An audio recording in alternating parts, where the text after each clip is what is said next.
Asyhadu an la ilaha illallah wahdahu la syarikalah wa asyhadu anna sayyidana Muhammadan abduhu wa rasuluh alladzi la nabiyya ba'dah. Allahumma shalli ala Muhammad sayyidil mursalin wa imamil muttaqin wa ala alihi wa sahbihi wa man da'a bi da'watihi la yaumil qiyamah amma ba'du. Faqala Allah Ta'ala fil Qur'anil Karim. A'udzu billahi minasyaitonir rajim. Bismillahirrahmanirrahim.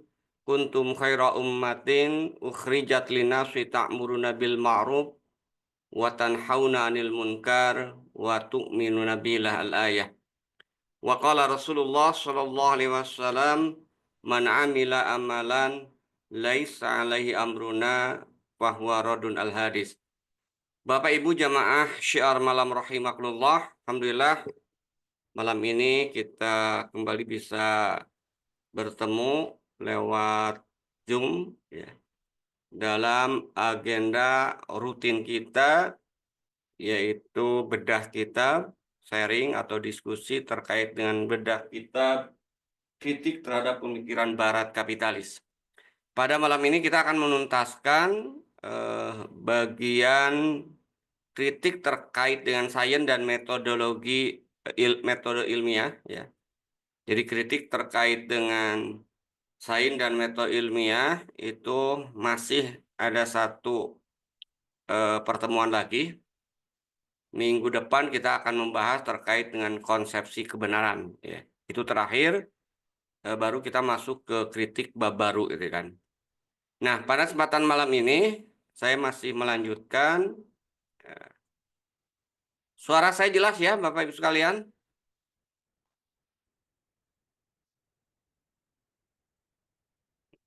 Bapak Ibu, suara saya jelas kan ya? Jelas, Ustaz. Alhamdulillah jelas, Ustaz. Soalnya saya ini agak low sistem, nggak tahu. Mudah-mudahan nggak terputus-putus ya. Nah, minggu lalu kita sudah membahas ya kritik terhadap metode ilmiah ya. Itu dari poin yang pertama ya. Jadi kita kemarin membahas kebatilan sains dan metode ilmiah ala barat. Nah, kita melihat dari sisi aspek sainsnya. Nah, sekarang kita akan membahas dan mengkritik barat ya, ketika menggunakan metode ilmiah sebagai asas atau dasar berpikir. Nah, jadi kritik yang utama sebenarnya metode ilmiah itu tidak layak dijadikan asas berpikir dikarenakan 3 alasan ya. Jadi dalam kitab ini ya, kitab kritik terhadap pemikiran kapitalis atau Naqdul Fikril Gharbi Ar-Ra'sumali ya, itu dijelaskan ada 3 alasan ya, kenapa metode ilmiah itu kemudian tidak layak dijadikan asas berpikir ya. Pertama adalah kalau kita lihat metode ilmiah ini tidak layak dijadikan asas berpikir ya, karena metode ilmiah dalam mencapai pengetahuan esensinya adalah metode penelitian tertentu untuk mencapai hakikat sesuatu yang dikaji. Jadi intinya metode ilmiah ini dalam mencapai pengetahuan atau sains atau ilmu atau juga pemikiran lainnya. Karena kalau kita lihat dalam konsep barat seperti yang pernah kita bahas pada pertemuan-pertemuan sebelumnya, metode ilmiah bukan hanya digunakan dalam konteks pembahasan sains dan teknologi, tapi pada akhirnya barat juga menjadikan metode ilmiah ini sebagai dasar dalam membuat ya aturan-aturan kehidupan ya, hasil dari berpikir mereka gitu kan. Nah, kalau kita lihat kenapa metode ilmiah ini ya, apa kekeliruannya atau ketidaktepatannya atau kesalahannya ketika metode ilmiah ini kemudian dijadikan asas berpikir ya. Di mana poin yang pertama, metode penelitian yang dilakukan dalam metode ilmiah itu menggunakan metode tertentu untuk mencapai hakikat sesuatu yang dikaji. Kalau kita perhatikan, Bapak Ibu sekalian, di gambar di sebelah kanan, ya, itu adalah proses yang sering dikenal dengan metode ilmiah, gitu kan. Jadi, kalau kita perhatikan dari gambar di atas, ya, metode ilmiah itu diawali dengan merumuskan masalah, ada fenomena masalah biasanya itu kan. Ada fenomena masalah, kemudian diteliti ya dengan berbagai metode, data dikumpulkan, kemudian diuji ya. Diuji dengan hipotesis. Sehingga ada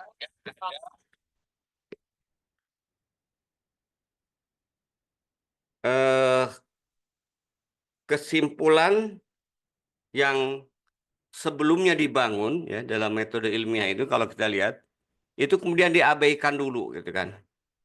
Sehingga muncul hipotesis, kemudian diuji, muncullah kemudian teori baru gitu kan. Itu secara sederhana gitu kan. Jadi ada masalah ya, kemudian mengumpulkan data, kemudian dianalisis, diuji, kemudian diambil kesimpulan. Dan biasanya metode yang digunakan itu adalah metode deduktif ataupun induktif. Ya. Jadi metode ini digunakan ya, sebenarnya dalam lapangan yang utamanya itu adalah sains dalam konteks ilmu alam dan ilmu alam gitu kan. Jadi banyak metode ini digunakan untuk membahas terkait dengan ilmu alam ya kan. Nah, tapi kalau kita lihat juga ya, dimanfaatkan juga itu kan untuk membahas, mengkaji masalah-masalah di bidang humaniora ya, psikologi dan sosiologi. Nah, dari sini kita bisa melihat bahwa ketika metode ilmiah ini digunakan, diterapkan dalam lapangan humaniora, ini yang nanti kita lihat itu tidak bisa kemudian diterima itu sebenarnya itu kan. Karena hasilnya itu pasti banyak bias itu kan. Kenapa? Karena kalau kita lihat diterapkan di bidang manusia ya, yaitu terkait dengan psikologi dan sosiologi, ya manusia tidak bisa disamakan dengan benda mati itu kan. Ya. Nah, sehingga kesimpulannya adalah metode ilmiah ini tidak layak untuk dijadikan dasar untuk berpikir bagi manusia. Nah, pertanyaannya kenapa itu kan? Metode ini tidak layak dijadikan dasar untuk berpikir bagi manusia. Ya. Dengan melihat karakteristik metode ilmiah tadi, ya. Kalau kita lihat metode ini kompleks, gitu kan? Artinya rumit. Ya. Kenapa?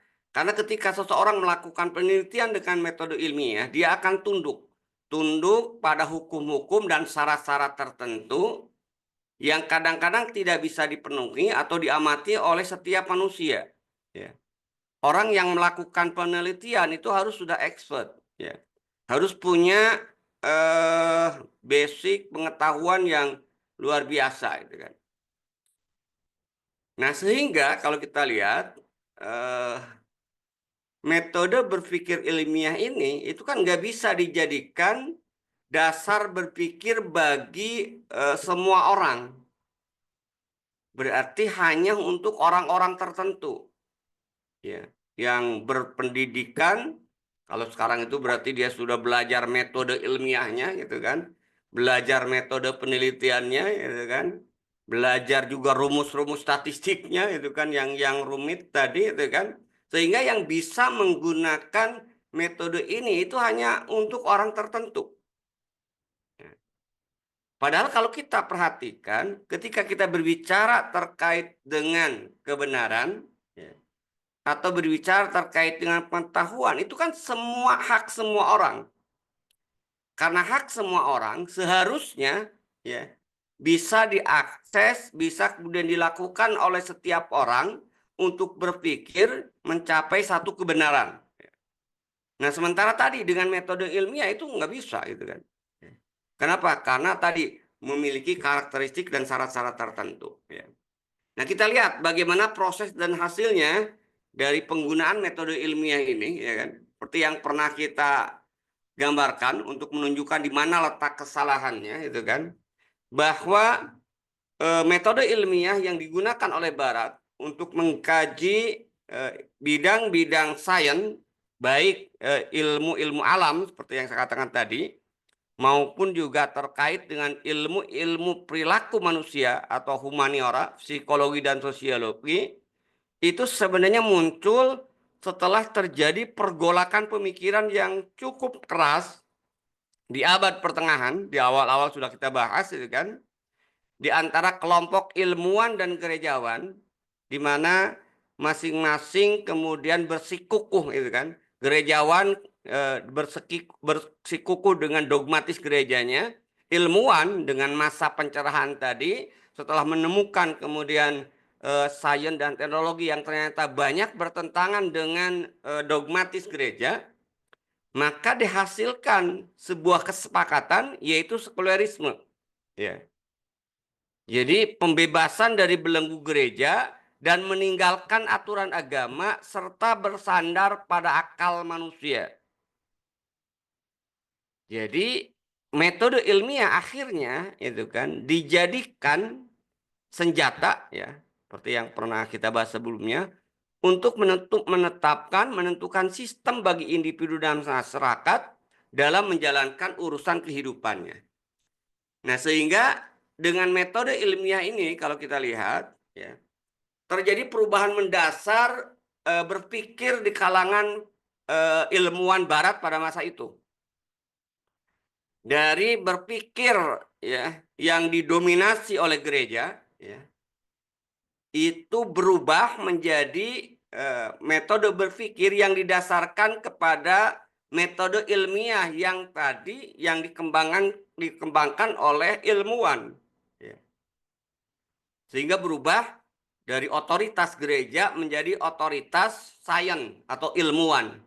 Bahkan karena mereka sudah begitu bencinya terhadap dogmatis gereja, ya, mereka sampai kemudian menghilangkan peran gereja itu dan bahkan mereka sebenarnya juga tidak meyakini adanya agama, ya, yang tercermin dari dogmatis gereja itu.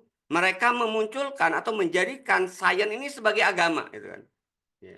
Sebagian menjadikan sains sebagai agama yang mereka kenal dengan Scientology gitu kan. Nah, ini kita lihat ya kan.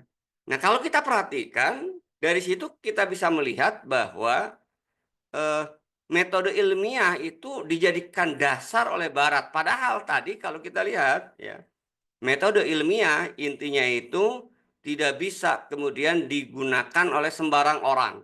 Sementara kebenaran itu kemudian dibutuhkan oleh setiap orang, maka setiap orang harus bisa memanfaatkan dan menggunakan berpikirnya itu kan. Tapi kalau menggunakan metode berpikir ilmiah, ya menurut saya sangat rumit itu kan. Ini kritik pertama ya. Nah, kritik yang kedua ya, menurut pengarang kitab kritik terhadap pemikiran Barat kapitalis ini, ya, kenapa metode ilmiah tidak bisa digunakan untuk dasar berpikir, ya, karena metode ilmiah itu tegak di atas eksperimen. Ya, jadi tegak di atas eksperimen, percobaan-percobaan tadi ya, percobaan-percobaan yang biasanya dilakukan di laboratorium. Dan itu tidak dapat dilakukan berarti kecuali pada objek yang bisa diindra. Artinya apa? Metode ilmiah tidak bisa kemudian membahas, mengcover ya, hal-hal yang sifatnya tidak bisa diindra oleh indera manusia gitu kan. Sehingga metode ilmiah ini tidak bisa diterapkan untuk objek pemikiran atau kajian-kajian terkait dengan pemikiran. Jadi metode ilmiah tidak bisa digunakan untuk menguji kan. Misalnya itu kan, kalau kita sekarang berhadapan dengan ada ideologi komunis, ya, ya. Metode ilmiah tidak bisa kemudian digunakan untuk menguji apakah komunis itu benar atau salah. Gitu kan. Atau misalnya, ya,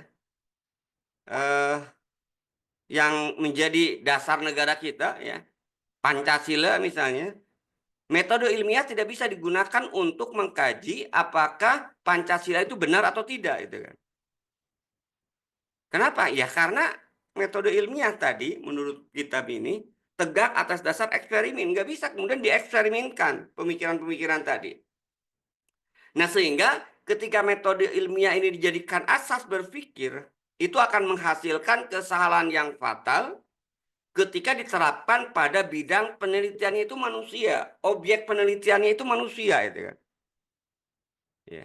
Makanya ketika Sigmund Freud, ya kan, ahli yang diakui ya seolah-olah ahli psikolog dari Barat, ya, ketika dia melakukan penelitian terhadap perilaku bayi, itu kan, dia mengatakan manusia itu didorong oleh kebutuhan seksual. Kenapa dia kemudian mengambil kesimpulan itu? Ini salah fatalnya itu kan. Kenapa dia mengambil kesimpulan bahwa manusia hidup karena didorong oleh dorongan seksual? Dia hanya melihat fenomena ketika bayi kemudian lahir, yang pertama dicari itu puting susu ibunya, itu kan. Pikirannya seolah itu kaitannya dengan seks. Itu kan kesalahan yang fatal, ya kan. Akhirnya dari sinilah kemudian dalam pandangan Barat, ya kan, seks bebas itu sebuah kewajaran, ya kan. Nah, jelas kalau kita lihat dengan menggunakan metode ilmiah nggak bisa diterapkan pada manusia. Kenapa tidak bisa diterapkan pada manusia? Karena manusia memiliki perasaan dan sensasi, ya, serta hubungan antar manusia yang itu tidak mungkin dipelajari dari perspektif eksperimental laboratorium. Tidak bisa dikaji di laboratorium. Kenapa? Bisa jadi faktor yang sama, ya, reaksinya bisa beda-beda, gitu kan. Kenapa? Karena manusia itu bereaksi tergantung kondisi, perasaan, lingkungan, dan yang lainnya. Dan nggak akan sama itu kan. Maka nggak bisa kemudian manusia itu kemudian disamakan, ya kan. Kalau menggunakan metode ilmiah jelas sangat tidak tepat, ya kan. Nah, sehingga kesimpulannya di poin yang kedua ini adalah metode ilmiah itu tidak bisa digunakan untuk meneliti perilaku manusia dan hubungan antar manusia. Nah, tapi Barat tadi, ya, dengan metode ilmiah itu justru digunakan juga bukan hanya meneliti sains dan teknologi, digunakan juga untuk meneliti perilaku-perilaku manusia serta hubungan antar manusia, sehingga muncullah teori-teori sosial. Dari teori sosial inilah muncullah aturan kehidupan, ya, menggantikan dogmatis gereja, menggantikan kemudian dogma-dogma gereja, itu kan, karena dianggap itu bertentangan dengan sains, ya kan. Nah, ini yang kedua, ya.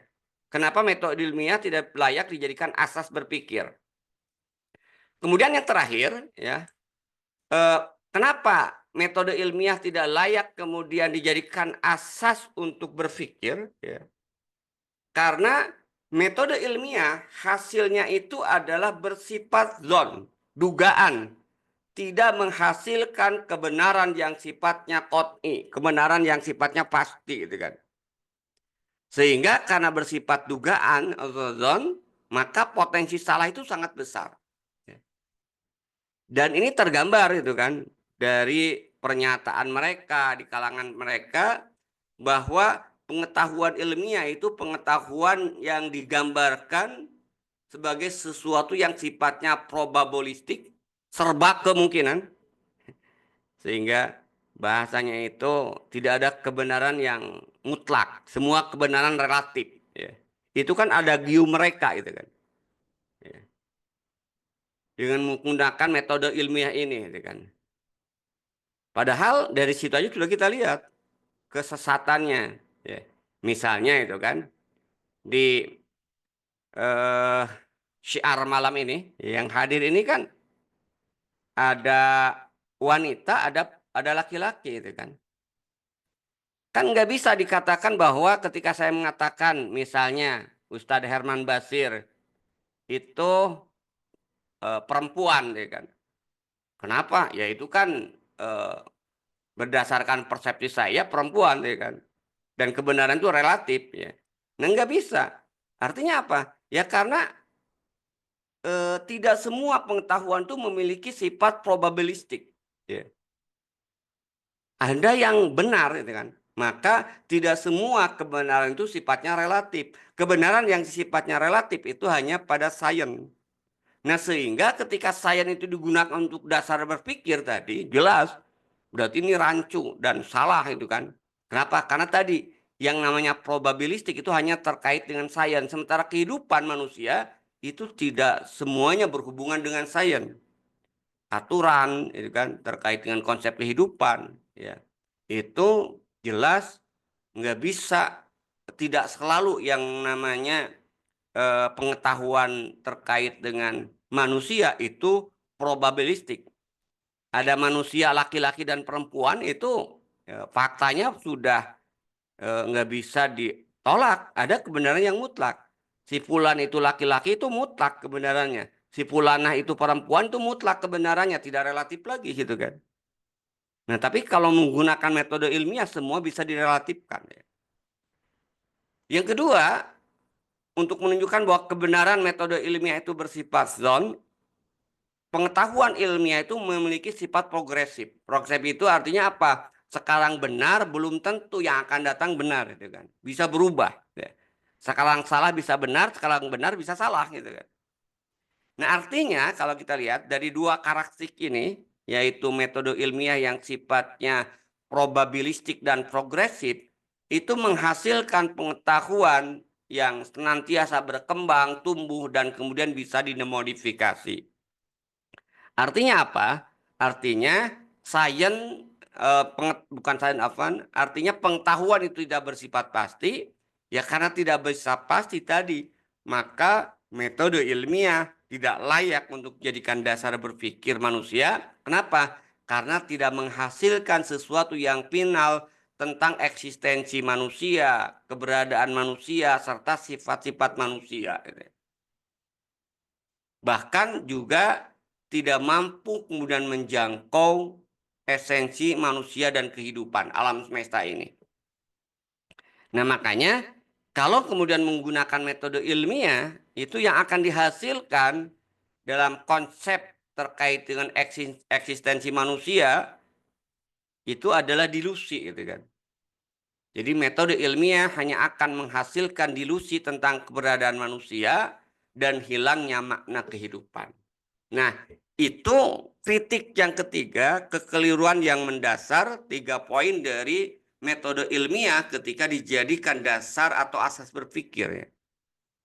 Nah, pertanyaannya adalah, kalau metode ilmiah yang sudah begitu banyak manfaatnya, tidak dipungkiri memang perkembangan sains dan teknologi di Barat itu kan hasil dari metode ilmiah. Tapi tadi kita saksikan, ya kan? Di satu sisi kemudian kemajuan sains dan teknologi begitu berkembang, tapi di sisi lain ya esensi manusia, esensi kehidupan manusia jauh dari yang seharusnya itu kan. Manusia bahkan sering berperilaku tidak bedanya dengan binatang gitu kan. Dengan kebebasan, dengan pemanfaatan teknologi yang tidak didasari dengan norma-norma agama, ya norma-norma kehidupan, ya akhirnya walaupun metode ilmiah itu kemudian memberikan sumbangan yang sangat besar terhadap perkembangan sains dan teknologi, yang itu kemudian meningkatkan kuantitas dan kualitas hidup manusia, sains dan teknologi tadi, tapi tidak pernah akhirnya kemudian sampai pada satu istilahnya itu kesimpulan pemahaman tentang hakikat keberadaan manusia dan kehidupan. Nah, kalau metode ilmiah itu tidak layak dijadikan asas untuk berpikir, pertanyaannya itu adalah, lalu metode apa yang bisa digunakan oleh manusia untuk menghasilkan kebenaran yang pasti, juga bisa mengungkap terkait dengan hakikat manusia dan kehidupannya itu kan. Nah, di buku itu disebutkan bahwa metode yang benar yang wajib dijadikan asas berpikir dan pemutus terhadap suatu perkara, artinya benar atau tidak, ada atau tidak, bahkan itulah yang disebut dengan metode akliyah. Nah, jadi Kita akan lihat nanti ya, walaupun di kitab ini tidak dijelaskan secara rinci apa yang disebut dengan metode ilmiah, saya ingin membahas supaya kita punya perbandingan, ya kan. Ya. Mudah-mudahan selain Bapak Ibu yang hadir di sini, nanti yang membaca atau mendengarkan, menonton YouTube ini, dia memahami itu kan, di mana perbedaan antara metode ilmiah dengan metode akliyah itu kan. Kenapa metode akliyah itu adalah metode yang benar dan wajib dijadikan asas berpikir oleh manusia untuk menghasilkan kebenaran dan untuk memahami makna kehidupan. Nah, pertanyaannya adalah apa sih yang dimaksud dengan metode akliyah ya? Kalau kita lihat sederhananya, metode akliyah itu adalah ya proses pemikiran atau proses berpikir ya. Jadi metode akliyah itu proses berpikir ya, melalui pencermatan fakta ya. Artinya ketika ada fakta langsung kemudian dicermati. Bagaimana kemudian mencermati fakta itu? Alat yang digunakan adalah indera atau yang sering kita sebut dengan panca indera ya. Nah, kemudian fakta yang sudah kemudian dicermati ya oleh indera itu ditafsirkan. Bagaimana cara menafsirkannya? Melalui bantuan otak dan informasi yang sudah ada. Ya. Atau dalam bahasa Arabnya itu maklumatus sabiqah, informasi sebelumnya. Dari situlah kemudian menghasilkan sebuah pemikiran atau konsep. Gitu kan. Nah, dari metode ilmiah ini, metode akliyah ini ya, maka komponennya kalau kita lihat berarti dari definisi itu ada 4 ya kan. Bahwa seseorang bisa melakukan proses berpikir ya, itu kalau 4 komponen ini ada. Salah satu tidak ada, maka tidak akan menghasilkan aktivitas yang namanya berpikir. Ya. Artinya metode akliyah tidak akan jalan ketika salah satu dari 4 ini kemudian tidak ada. Apa? Yang pertama itu fakta. Ya. Jadi kita bisa berpikir itu hanya ketika ada fakta yang ada di hadapan kita. Nah, fakta ini bisa yang berupa fisik, ya. Artinya berupa fisik itu benda-benda itu kan. Bisa juga yang sifatnya non fisik. Apa itu? Pemikiran. Nah, ini dari sini aja sudah jelas itu kan. Kalau metode ilmiah dia hanya melihat fakta yang terindra saja. Ya. Empirical namanya itu kan. Sementara dalam konsep berpikir, fakta itu ada 2, fakta yang terindra dan fakta yang tidak terindra. Ya. Maka pemikiran itu termasuk fakta. Ya. Yang akan kemudian nanti dinilai gitu kan. Yang kedua, karena berpikir itu harus pengamatan tadi, pengamatan sampai kemudian fakta itu sampai ke otak, alat untuk menyampaikan fakta ke otak itu adalah indera, gitu kan, yang disebut dengan panca indera itu ya.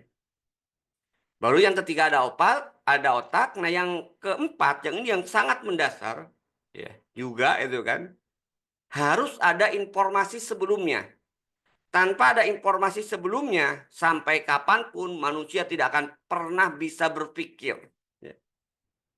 Nah, dari sinilah kita melihat bahwa manusia itu terbatas, gitu kan. Nanti akan kita tunjukkan, gitu kan, tentang pentingnya maklumatus sabiqah ini. Kalau tidak ada maklumatus sabiqah ini, manusia sampai kapanpun nggak bisa berpikir, gitu kan. Yang ada hanya seperti binatang, ya, hanya mengamati, ya. Hanya kemudian sifatnya insting, tapi dia tidak menghasilkan sebuah proses berpikir dan tidak akan sampai pada kebenaran. Walaupun benar, pasti itu hanya semata-mata kebenaran. Arti kebetulan, bukan kebenaran ya. Nanti kalau kebenaran tertukar ya. Jadi kalau tidak ada informasi sebelumnya, tidak akan menghasilkan proses berpikir yang benar, bahkan tidak ada yang namanya proses berpikir. Ketika mengambil kesimpulan, pasti itu hanya kebetulan. Ya. Yang tadi bisa jadi juga salah, bisa benar, gitu kan. Nah, ini contoh ya, fakta terindra itu kan. Jadi misalnya ketika kita melihat fakta itu buruk misalnya itu kan, manusia kan akan berpikir, apa itu buruk? Apa bedanya buruk zaman Nabi dengan buruk zaman sekarang? Ya. Ini fakta. Ya. Ini misalnya apakah ini yang disebut dengan buruk, gitu kan? Apakah ini pesawat? Nah ini kan fakta. Ini akan berpikir ini apa itu? Apakah ini yang disebut dengan buruk, gitu kan? Ketika dihadapan pada fakta itu kan. Nah, tapi nggak bisa menjawab itu kan. Kalau tidak ada maklumat sabikoh nanti itu kan. Yang kedua ya kalau kita lihat ya indra dan indra ini seperti yang saya katakan tadi itu ada 5 ya.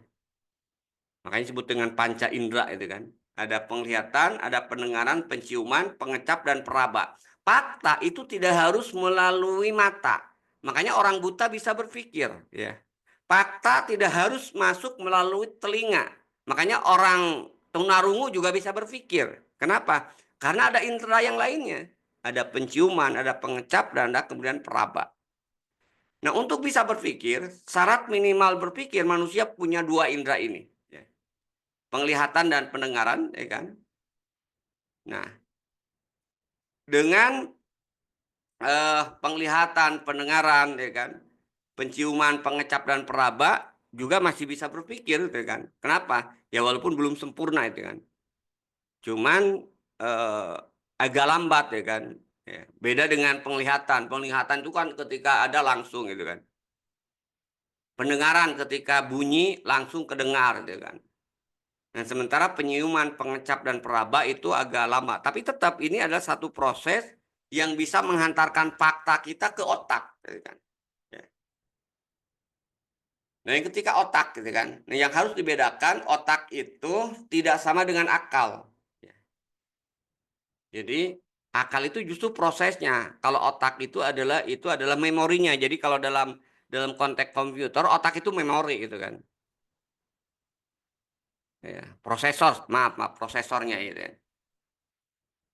Bukan memori ya, prosesor memori nanti maklumat sabikohnya itu kan. Nah, harus ada ya. Cuman saya katakan tadi otak itu tidak sama dengan akal. Nah, ini contoh gitu kan. Yang keempat itu informasi sebelumnya, maklumat sabikoh. Pertanyaannya itu kan, bisakah Tarzan ketika dia hidupnya di hutan terus, tiba-tiba dia ditanya, kamu ingin nasi kebuli enggak? Gitu kan. Dia nggak akan bisa berpikir itu kan.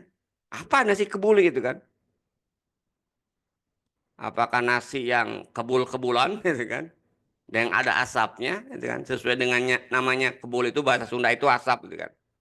Sampai kapanpun dia nggak akan bisa kemudian berpikir dan kemudian meminta kalau dia tidak punya maklumat sabiqah.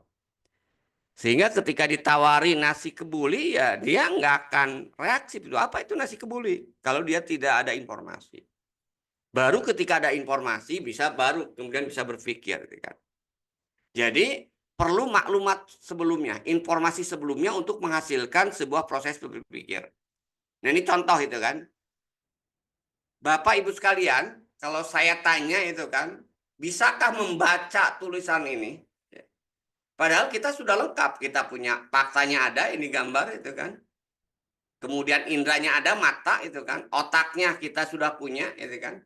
Nah, bisakah kita berpikir melihat gambar ini sampai kapanpun kalau kita tidak memiliki poin yang keempat, yaitu maklumat sabikoh, sampai 7 hari 7 malam pun kita nggak akan pernah bisa memahami fakta ini gitu kan.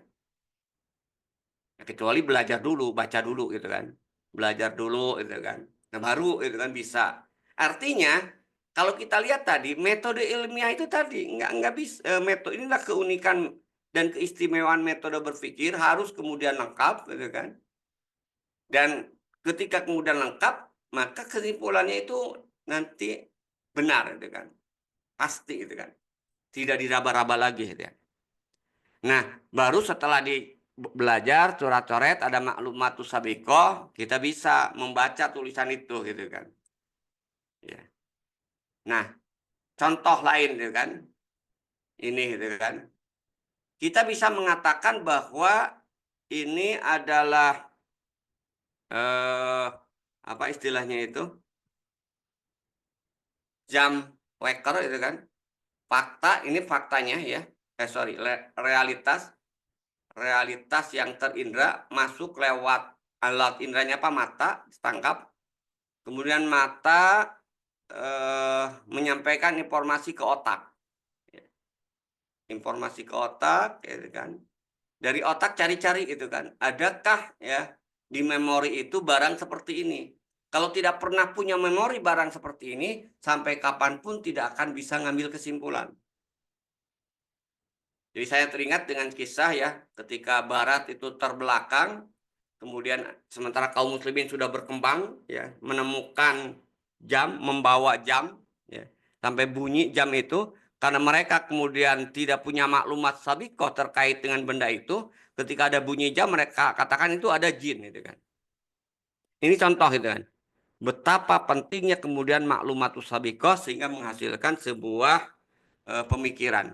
Dan bukan hanya maklumatus sabiqah, sebenarnya 4 komponen itu harus ada kalau kita mau kemudian berpikir dan menghasilkan sebuah kesimpulan. Makanya kalau kita lihat kenapa Barat itu merusak umat Islam hari ini, salah satu yang digunakan itu adalah mereka membuat informasi-informasi ya, pengetahuan-pengetahuan yang keliru tentang Islam. Seperti tadi itu kan, ketika berbicara tentang metode ilmiah, mereka mengatakan tidak ada kebenaran yang mutlak. Semua kebenaran itu relatif. Nah, akhirnya apa? Umat Islam terpengaruh gitu kan. Sampai ya digunakan untuk berpikir memahami hukum-hukum Islam, sampai juga mereka mengatakan ya itu kan pendapat Anda gitu kan. Selalu mengatakan seperti itu gitu kan. Yang mereka merasa bahwa gagah dengan pemikiran Barat ya kan, yang meyakini tidak ada kebenaran yang pasti itu kan, relatif, sehingga syariat Islam yang sudah pasti pun itu dianggap relatif, benar menurut Anda itu kan. Itu salah satu contoh bukti itu kan, betapa informasi yang sebelumnya itu ya, atau pengetahuan sebelumnya yang dijejalkan itu mampu kemudian merubah seseorang gitu kan, proses berpikir seseorang sehingga menghasil kesimpulan yang salah gitu ya. Kenapa? Karena dia mendapat informasi yang salah terkait dengan maklumatus sabiqahnya. Nah, jadi kalau kita lihat dari hasil metode berpikir akliyah ini ada 2 kemungkinan outputnya ya. Jika kesimpulannya itu terkait dengan ada atau tidak ada, maka ia bersifat pasti dan tidak akan mengandung unsur kesalahan. Jadi dalam metode ilmiah itu ada kesimpulan yang bersifat pasti, kebenarannya pasti gitu kan. Beda dengan metode ilmiah tadi gitu kan, semua kebenaran itu dianggap relatif. Semua hasil berpikir itu dianggap ya istilahnya itu tidak ada yang mutlak gitu kan. Nah, yang kedua baru ketika berkaitan dengan hakikat atau fenomena sesuatu, maka metode ini bersifat sama, tidak pasti dan mungkin mengandung kesalahan. Tapi dengan mudah faktor kesalahan ini dapat dihilangkan dengan menggunakan informasi lain yang lebih tepat, yang bisa dibuktikan kebenarannya. Misalnya, ya, ini saya sedang berada di rumah ya. Di depan saya ada suara misalnya, suara motor. Karena suka ada motor mobil, kebetulan nggak ada. Nah, itu ada suara motor. Ya. Nah, ini contoh metode berpikir akliyah. Ketika ada motor lewat, saya yakin ada mendengar suara motor, saya yakin bahwa tadi ada motor. Itu kebenarannya nggak bisa kemudian dikatakan relatif itu kan. Tapi kalau yang terkait dengan kedua rinciannya, motornya warna apa, nah bisa benar bisa salah. Tapi ini bisa dengan mudah diatasi. Tanyakan aja kepada yang lihat motor. Warna motornya apa? Itu pasti benar. Kalau misalnya dari suara bisa menentukan apa suara motor Honda atau Yamaha mungkin. Bagi yang expert bisa duga gitu kan. Tapi kalau sudah warna itu nggak bisa. Ya. Nah artinya kalau kita lihat dengan menggunakan metode ilmiah akliyah ini, kebenaran bersifat pasti kesimpulannya ya. kalaupun ada sesuatu yang sifatnya tadi terkait dengan rinciannya, esensinya, itu bisa pasti dengan jalan informasi dari yang lainnya, gitu kan. Yang bisa dibuktikan, membuktikan kebenaran dan keberadaannya itu secara mutlak, gitu ya. Nanti kita akan terapkan ini untuk memahami esensi kebenaran. Karena bab berikutnya itu adalah apa sih yang disebut dengan kebenaran, gitu kan. Nah, baik, terakhir kita bandingkan antara metode ilmiah dengan akliyah ini. Kalau kita lihat dari sisi metode prosesnya, ya, metode ilmiah itu eksperimen, metode akliyah itu pengamatan fakta dengan indera, kesimpulannya fakta ilmiah atau pengetahuan ilmiah. Kalau akliyah itu pemikiran, ya, objeknya bisa keberadaan dan hakikat, kebenaran yang dihasilkan semuanya bersifat relatif. Nah, sementara kalau dengan menggunakan metode akliyah, kalau objeknya terkait dengan keberadaan, maka kebenarannya bersifat mutlak. Inilah nanti dengan metode berpikir akliyah ini, kita, ya, manusia bisa sampai pada keyakinan Allah, Tuhan itu ada. Tapi kalau sudah bicara terkait dengan hakikat Tuhan, nah itu nggak bisa dijangkau. Kenapa? Karena Tuhan itu di luar dari empat tadi, ya. Tidak bisa diindra. Kalau sudah tidak bisa diindra berarti, ya, kita harus mendapatkan informasi, ya.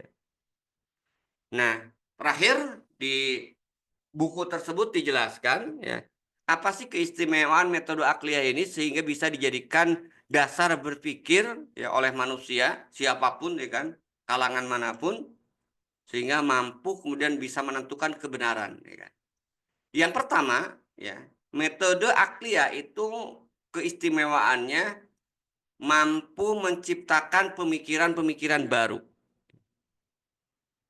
Jadi kalau kita lihat, ya, pemikiran-pemikiran baru, ya, misalnya itu kan ketika eh, orang non muslim lah misalnya itu kan, orang kafir atau bahkan orang ateis itu kan, dia eh, bisa sampai pada pemikiran baru dalam dirinya bahwa Islam itu adalah benar. Itu melalui metode akliyah, bukan menggunakan metode ilmiah.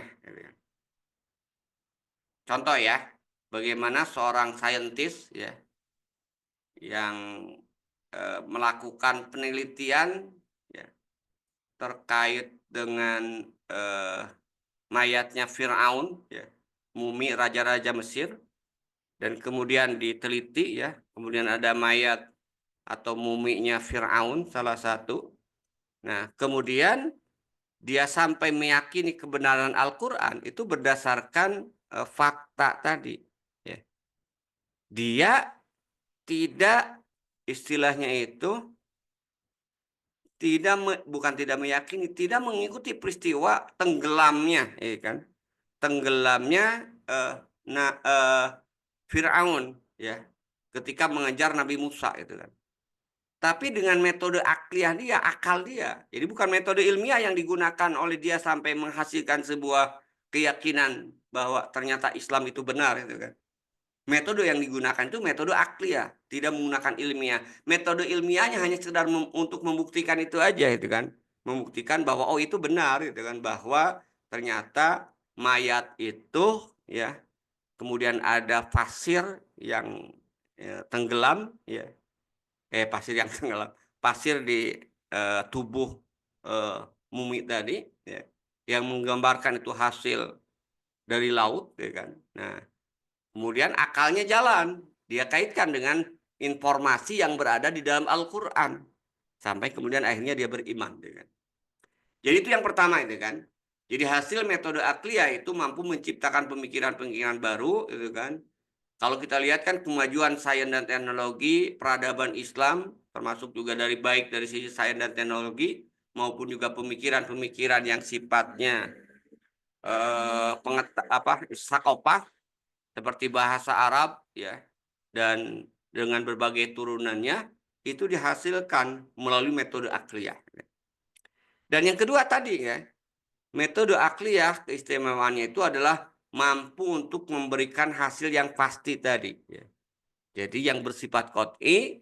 Nah, karena dua keistimewaan ini dan juga karakteristik yang ada pada metode ilmiah yang sudah kita bahas tadi, maka yang layak untuk dijadikan asas berpikir bagi umat manusia itu bukan metode ilmiah, tapi adalah metode akliyah.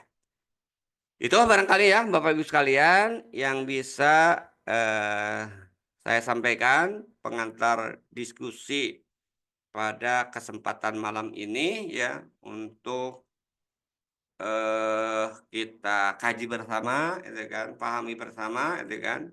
Silakan kalau nanti ada istilahnya itu pertanyaan yang perlu diskusikan, saya kembalikan ke Kang Mirja yang alhamdulillah sudah muncul. Terima kasih Bapak Ibu sekalian. Assalamualaikum warahmatullahi wabarakatuh.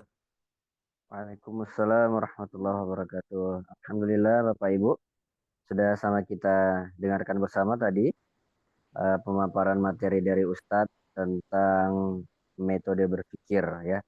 Dan tadi sempat di-compare oleh beliau di akhir apa perbedaan metode berpikir ala barat ya dengan metode berpikir yang kita adopsi yaitu metode akliyah.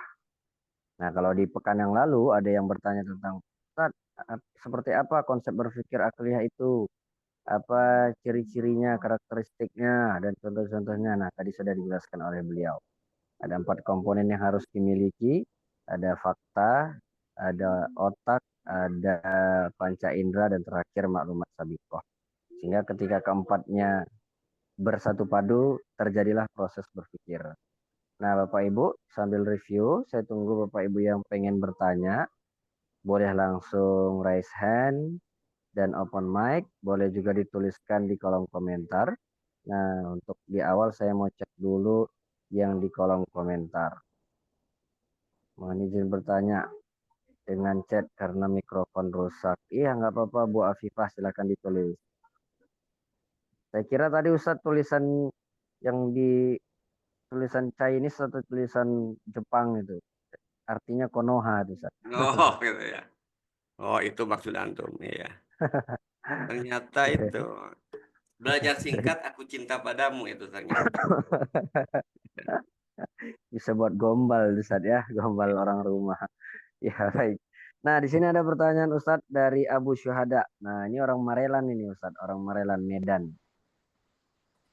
Dia bertanya, Ustadz, apakah metode rasional juga membatasi dengan jelas terkait syarat untuk bisa dikatakan berpikir, yakni 4 komponen tadi.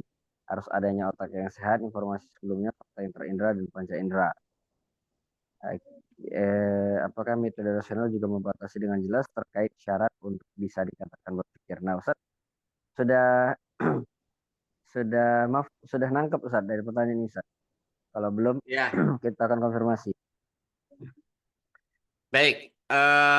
Di pertanyaan Abu Syuhada ini menarik gitu kan.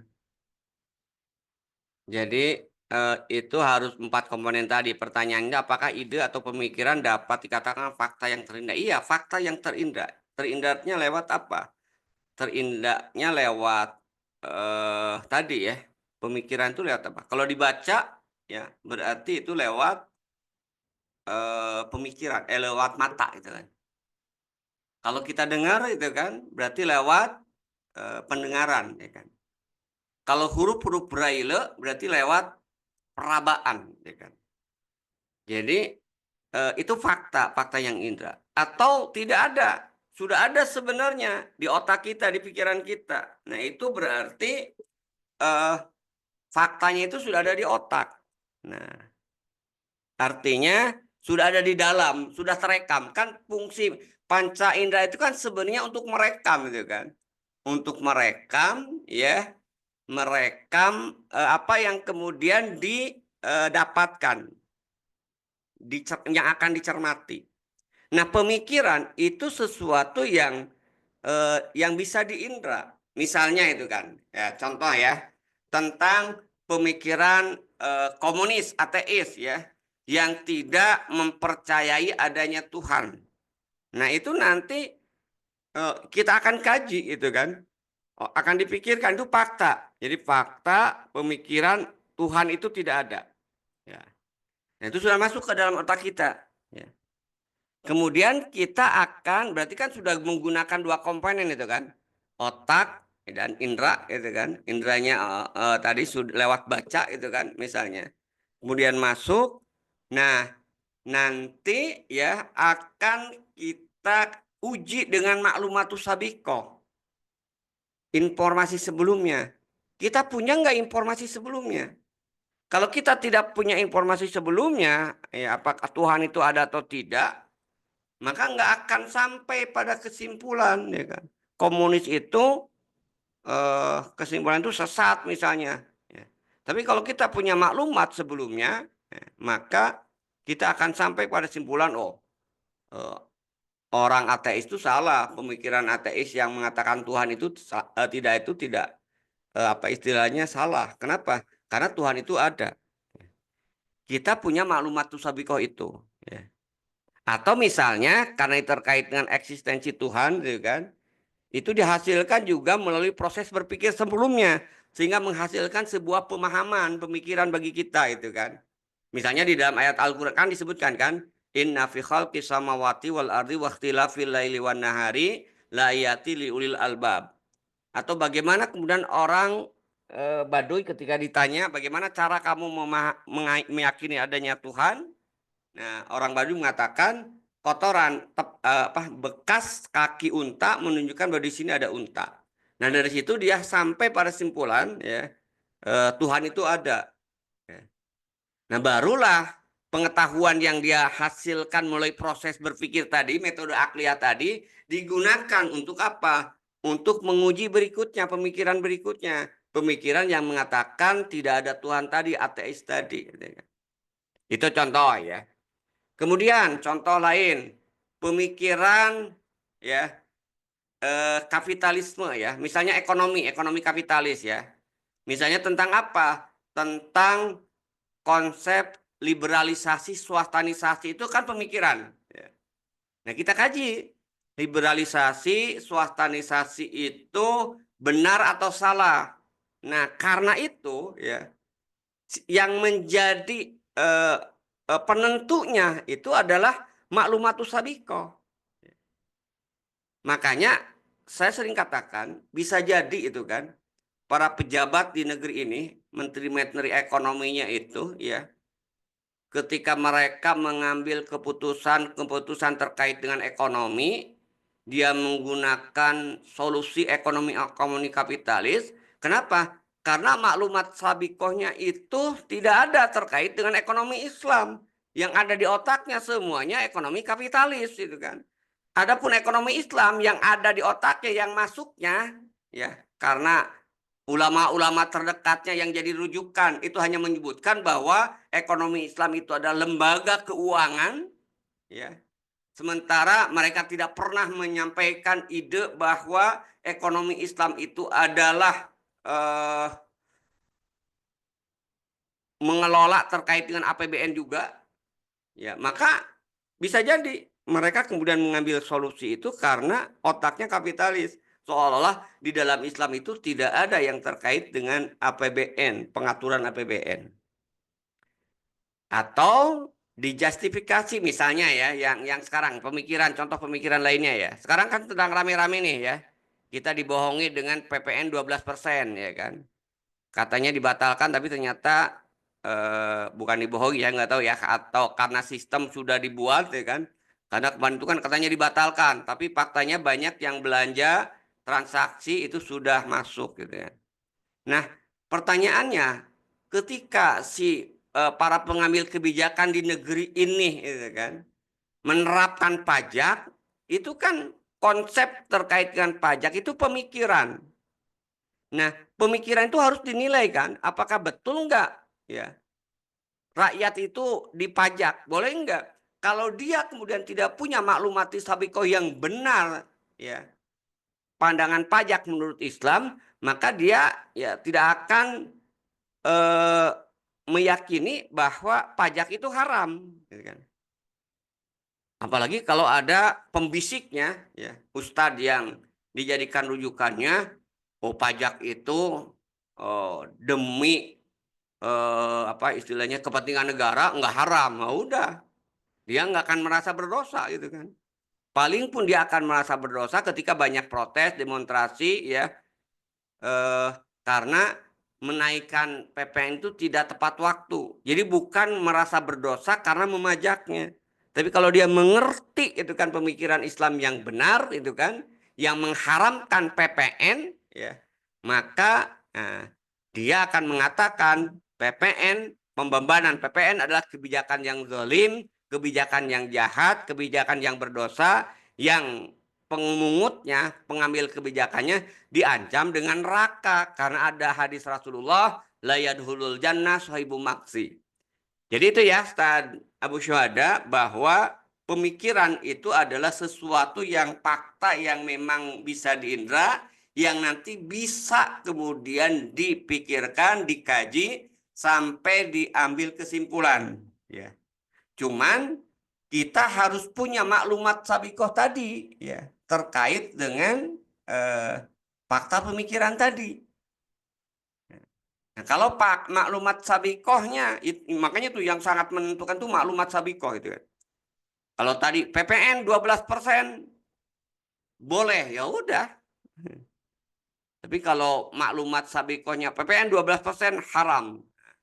Nah, cuman proses berikutnya kan proses keyakinan, meyakinkan, ya, mana yang salah gitu kan, mana yang benar gitu kan. Itu ya barangkali wallahu a'lam bishawab. Baik, Ustadz Abu Syuhada tadi sudah dijelaskan oleh beliau ya tentang pertanyaan dari Ustadz. Mau dikonfirmasi ulang atau bagaimana Ustadz? Atau ada pertanyaan lanjutan dari jawaban ini? Sudah ya? Oke, baik. Langsung ke Bu Afifah. Ustadz, untuk metode ilmiah, nah bagaimana kita memposisikannya Ustadz untuk metode ilmiah ini? Dan kapan kita harus menggunakan metode akliyah? Kapan kita menggunakan metode ilmiah? Ini pertanyaan dari Bu Afifah. Jadi seperti yang dibahas di dalam kitab ini, sebenarnya kitab ini menyatakan bahwa metode ilmiah itu tidak layak dijadikan asas berpikir, ya. Artinya kalau asas berpikir itu berarti kan semuanya mengacu kepada metode ilmiah yang dikritik, tapi bukan berarti bahwa metode ilmiah itu kemudian tidak boleh kemudian digunakan, gitu kan, sama sekali gitu kan. Hanya ranahnya aja gitu kan. Jadi sebenarnya kalau kita lihat, nah ini mungkin sedikit yang harus kemudian kita luruskan seperti yang saya sampaikan kemarin. Jadi sebenarnya itu ini kan bicara tentang metode, ya, metode ilmiah, kemudian juga metode akliyah. Nah sebenarnya metode ilmiah itu tidak bisa dipertentangkan dengan metode akliyah sebenarnya itu kan.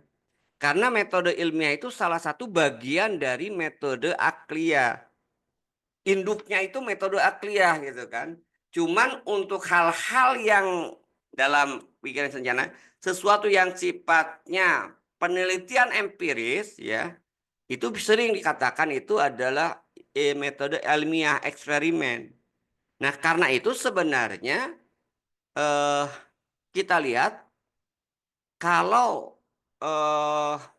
metode ilmiah ini digunakan hanya untuk sebatas, ya, sains dan teknologi, ya, itu boleh gitu kan, tapi tidak bisa digunakan untuk, ya, memikirkan sesuatu yang sifatnya konsep kehidupan, aturan kehidupan, ya, atau yang terkait dengan pemikiran-pemikiran yang sifatnya ideologis dan solusi atas masalah kehidupan.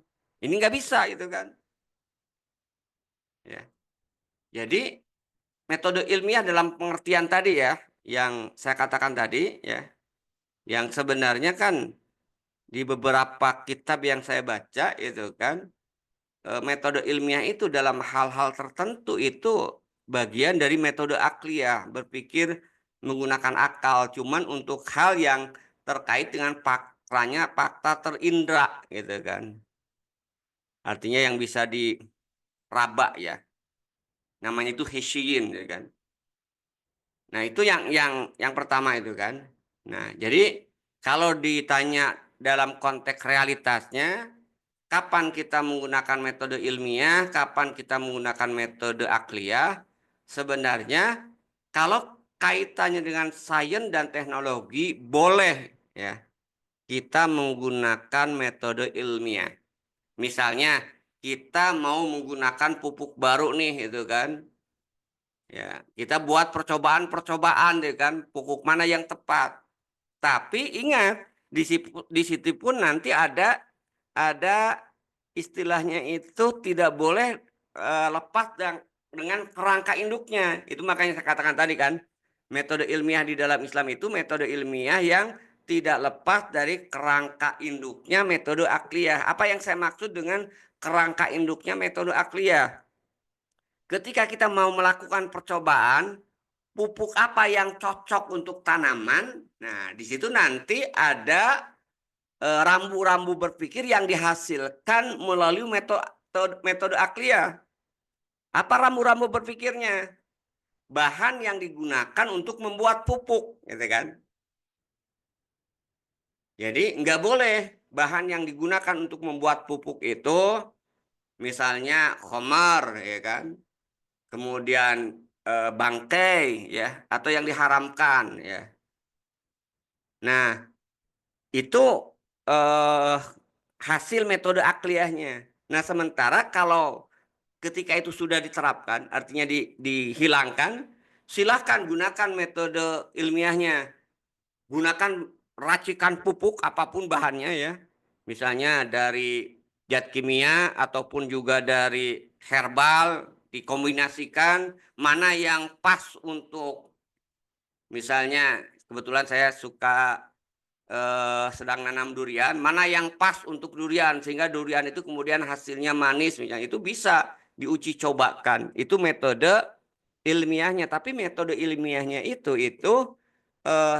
tidak boleh juga keluar dari kerangka metode akliyah yang di dalamnya sudah membatasi batasan-batasan yang boleh kemudian dilakukan dalam metode ilmiah. Itu ya yang terkait dengan metode ilmiahnya. Nah, sementara terkait dengan sistem kehidupan, aturan kehidupan, bagaimana kemudian memahami perilaku manusia, ya, maka nggak bisa itu digunakan dengan metode ilmiah. Itu mutlak harus menggunakan metode akliyah, gitu kan.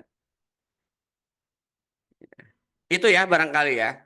Nah, termasuk juga ya yang disebut dengan metode akliyah itu akhirnya itu adalah ya salah satu hasilnya itu kalau bicara terkait dengan halal dan haram, metode yang digunakannya itu adalah metode ya istimbatul hukmi ya yang dihasilkan melalui eh, metode akliyah yang disebut dengan usul fikih gitu kan. Itu ya barangkali ya. Jadi metode ilmiah untuk sains dan teknologi, tapi tadi tetap rangkanya harus kerangka yang juga dibatasi oleh metode akliyah penetapannya. Nah, kalau sudah kemudian itu silakan metode ilmiah kemudian digunakan. Artinya seperti yang saya katakan tadi, penggunaan metode ilmiah ala barat jelas beda nanti dengan penggunaan metode ilmiah ala muslim. Kenapa? Karena metode ilmiah ala muslim itu di istilahnya itu nanti akan dipayungi oleh pemahaman, pemikiran-pemikiran yang dihasilkan melalui metode akliyah tadi, gitu ya. Itu ya barangkali singkat atau sederhananya ya yang bisa saya jelaskan. Wallahu a'lam bishawab. Ya, baik. Alhamdulillah untuk Bu Afifah sudah terjawab ya. Jadi intinya adalah semua dimuarakan ke metode akliyah begitu Ustaz ya. Hanya saja mungkin prosesinya itu adalah prosesi ilmiah. Nah, begitu. Jadi yang kita lakukan itu adalah prosesi ilmiah, tapi landasan berpikirnya adalah metode berpikir akliyah tadi. Baik, Bu Afifah, kalau ada yang perlu dikonfirmasi, kami persilahkan. Tapi sepertinya sudah nih Ustadz. Kita buka kembali sesi tanya jawab kepada Bapak Ibu yang lain. Silahkan untuk Bapak Ibu yang punya pertanyaan bisa langsung raise hand atau boleh langsung ditulis di kolom chat. Jika tidak ada, maka mungkin kesempatan malam ini akan kita cukupkan sambil kita menunggu beberapa menit. Silakan Bapak Ibu.